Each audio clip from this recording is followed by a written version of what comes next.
Romanos capítulo 9, versículos 14 a 18. Que diremos, pois? Que há injustiça da parte de Deus? De maneira nenhuma. Pois diz Moisés: Compadecer-me-ei de quem me compadecer, e terei misericórdia de quem eu tiver misericórdia. Assim, pois, isto não depende do que quer, nem do que corre, mas de Deus que se compadece. Porque diz a Escritura a Faraó: Para isto mesmo te levantei, para em ti mostrar o meu poder, e para que o meu nome seja anunciado em toda a terra. Logo, pois, compadece-se de quem quer, e endurece a quem quer. Comentários desses versículos. Versículo 14. Novamente encontramos a pergunta característica desta carta: que diremos, pois? À luz daquilo que já foi dito a respeito de Deus escolhendo quem Ele quer, há injustiça da parte de Deus? A pergunta é respondida concisamente, de maneira nenhuma. É impossível pensar num Deus injusto? Várias vezes nesta epístola, Paulo enfrenta a possibilidade de alguém acusar Deus de injustiça. Anteriormente, ele já perguntou: será Deus injusto, trazendo ira sobre nós? Capítulo 3, versículo 5. Isto segue a afirmação clara: seja Deus verdadeiro e todo homem mentiroso? Capítulo 3, versículo 4. É necessário considerar isto. Se Deus não é justo, ele deixa de ser Deus, e mesmo os judeus que resistiam o apóstolo veementemente não diriam isto. Baseado nisto, o argumento do começo ao fim é que se qualquer coisa apresentada afirma que Deus é injusto, então é falsa e tem que ser rejeitada imediatamente. Quando Abraão intercedeu por Sodoma, ele fez a pergunta: não faria justiça o juiz de toda a terra? Este fato inegável era conhecido dos judeus. Paulo já tinha feito esta pergunta aos que discordavam: será Deus injusto? De maneira nenhuma. De outro modo, como julgará Deus o mundo? Capítulo 3, versículo 6. Sendo que isto era impossível, aquele que discordava poderia argumentar que era aquilo que Paulo estava propondo que estava errado. Pois se aquilo que o apóstolo afirmava era verdade, então Deus de fato era injusto. Ninguém negava que Deus tem direito e direitos, mas o exercício do seu direito de escolher quem ele quisesse para receber a bênção era inaceitável ao discordante. Que Deus pudesse escolher gentios e deixar de lado a maioria da nação de Israel era inconcebível. A maneira como Paulo começa a tratar do problema é bem fácil de entender. Ele cita as Escrituras para apoiar o argumento. Os próprios oráculos de Deus para os judeus testificavam que aquilo que a palavra estava propondo estava correto. Os judeus não podiam argumentar contra a palavra de Deus. Eles eram os guardiões das Santas Escrituras e se os seus preceitos revelavam que Deus tinha o direito de mostrar misericórdia ou recusá-lo, isto era a sua prerrogativa. Nem Jacó nem Esaú mereciam a misericórdia de Deus, e argumentar em favor de um e de outro deturpava o argumento de Paulo. Deus é soberano e, por isto, objeções contra o seu direito de livre escolha não poderia ser sustentada. Versículo 15. A pergunta levantada no versículo anterior, a injustiça da parte de Deus, desafiava qualquer um a apresentar provas convincentes de que Deus agiu de maneira injusta. Usando as passagens das Escrituras já citadas, Paulo mostrou que a eleição de Deus não era incompatível com a sua justiça. Deus era absolutamente justo em escolher aquele que ele quisesse escolher e ninguém poderia provar que o uso daquele direito era errado. O apóstolo agora usa as Escrituras para provar a sua afirmação. Ele cita Êxodo, capítulo 33, versículo 19, da versão Septuaginta: Compadecer-me-ei de quem me compadecer, e terei misericórdia de quem eu tiver misericórdia. Na questão de adorar o bezerro de ouro, os filhos de Israel pecaram grandemente, eles mereciam ser lançados fora, e se Deus os tivesse abandonado, ele teria sido perfeitamente justo em agir assim. Na verdade, se não fosse a intercessão de Moisés, o juízo teria caído sobre eles. Deus disse: povo obstinado és. Se um momento subir no meio de ti, te consumirei. Êxodo capítulo 33, versículo 5. Sobre o pano de fundo de pecado e idolatria, Paulo introduz o que Deus disse a Moisés quanto ao seu direito de mostrar misericórdia e compaixão. Se Deus tivesse agido como tinha direito de agir, Israel teria sofrido um juízo terrível. Ao invés disto, ele demonstrou ao povo que é um Deus bondoso, cheio de misericórdia. Esta misericórdia, porém, não foi merecida.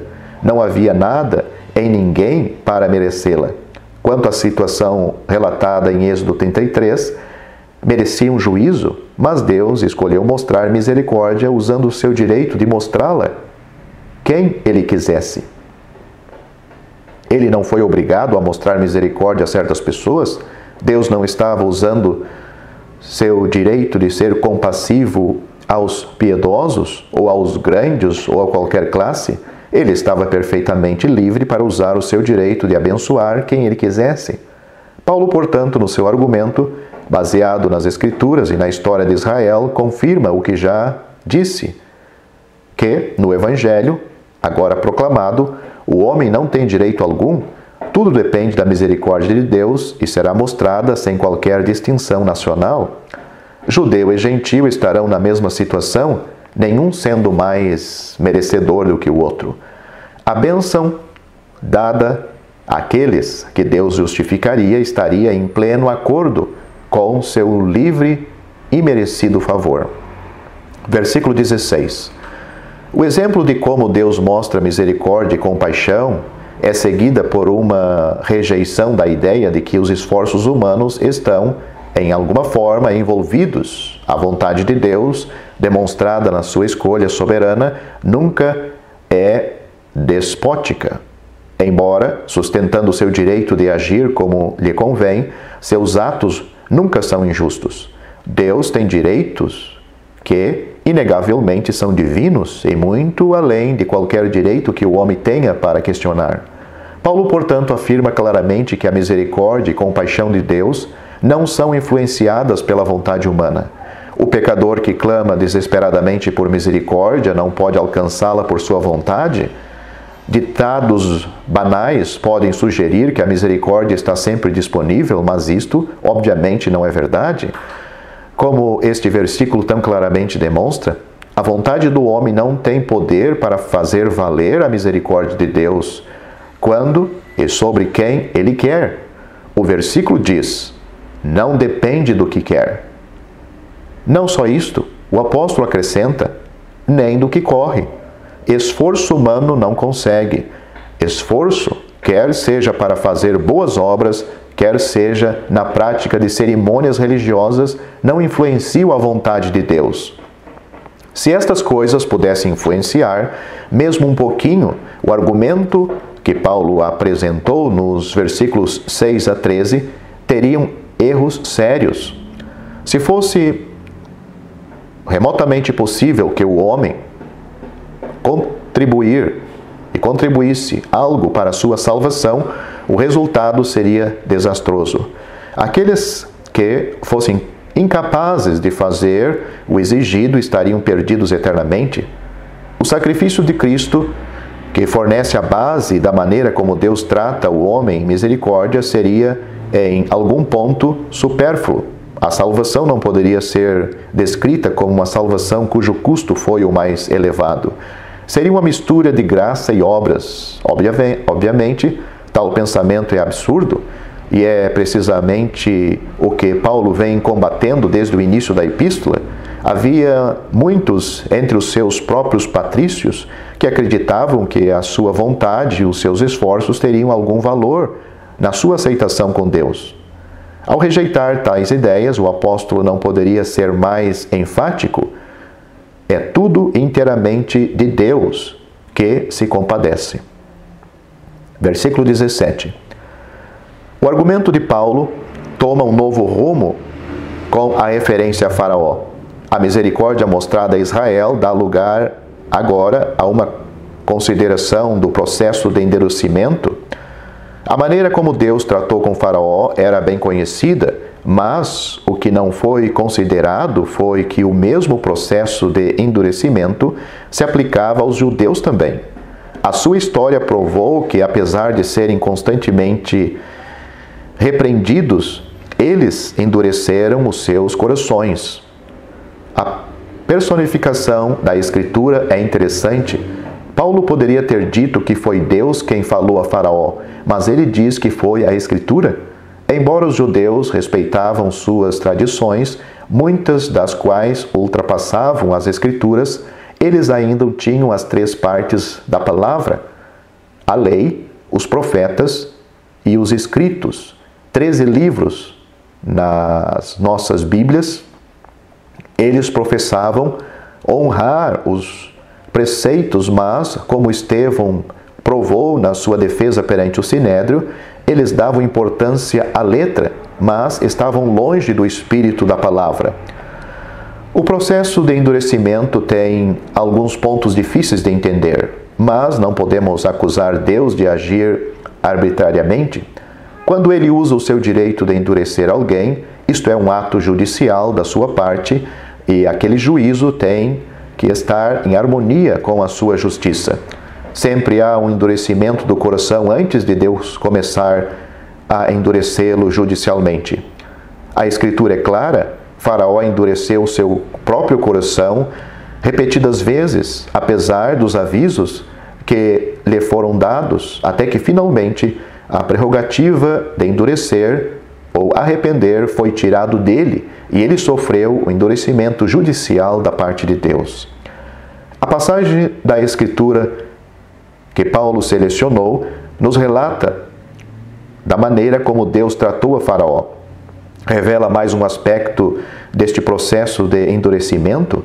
Moisés foi enviado ao rei do Egito para dizer-lhe que ele seria um exemplo para todo o mundo e não apenas para a sua geração. E assim tem sido. O endurecimento do coração de Faraó tem servido e assim de aviso durante milênios. O uso da citação de Êxodo prova que a misericórdia não é merecida e enfatiza que o endurecimento não é injusto. Versículo 18. As primeiras palavras deste versículo, logo, pois, compadece-se de quem quer, são a conclusão da afirmação feita no versículo 15, terei misericórdia de quem tiver misericórdia.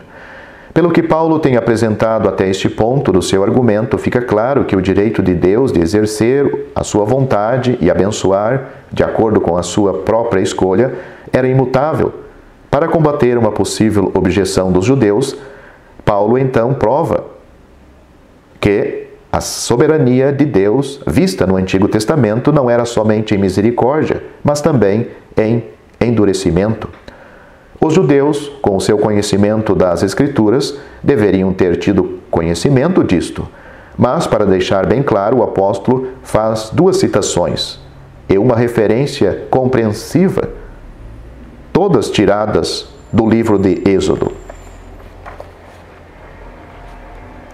A referência no versículo 18 está em 2 partes. A primeira parte se refere à misericórdia mostrada aos israelitas, quando eles nada mereciam, a não ser juízo por causa da sua idolatria em relação ao bezerro de ouro. Se Deus os tivesse destruído, ele estaria sendo perfeitamente justo. Portanto, a nação deveria ter sido eternamente grata a Moisés pelas suas súplicas em seu favor, e por Deus ter ouvido os rogos do seu servo. Se os israelitas receberam misericórdia quando mereciam julgamento, seus descendentes não deveriam reclamar quando um Deus misericordioso demonstrava misericórdia aos gentios. A segunda parte do versículo, endurece a quem quer, é uma referência óbvia à maneira como Deus tratou com Faraó. As Escrituras não dizem que Deus endurece qualquer homem que não tenha primeiramente se endurecido. Quanto a Faraó, ele próprio endureceu o seu coração em 6 ocasiões antes do seu coração ser endurecido por Deus. Ele foi avisado que Deus poderia ter ferido a ele e ao seu povo com uma praga que os teria destruído, mas Deus o poupou para mostrar o seu poder e para que o seu nome pudesse ser proclamado através de toda a terra. Êxodo capítulo 9, versículos 15 e 16. Este ato da parte de Deus não minimiza o fato de que Faraó tinha repetidas vezes endurecido o seu próprio coração. O pecado do monarca egípcio trouxe consequentemente a retribuição. Deus o entregou às consequências do seu próprio pecado e ele se tornou um homem endurecido. Faraó teve muitas oportunidades para fazer o que era correto, mas ele recusou. E o que se seguiu era de se esperar. Apesar disto, ele teve outras oportunidades para se arrepender, mas elas foram ignoradas, e o golpe final caiu sobre a nação egípcia. No que diz respeito aos judeus, o seu endurecimento não deveria ter sido uma surpresa, pois eles mereciam ser deixados de lado.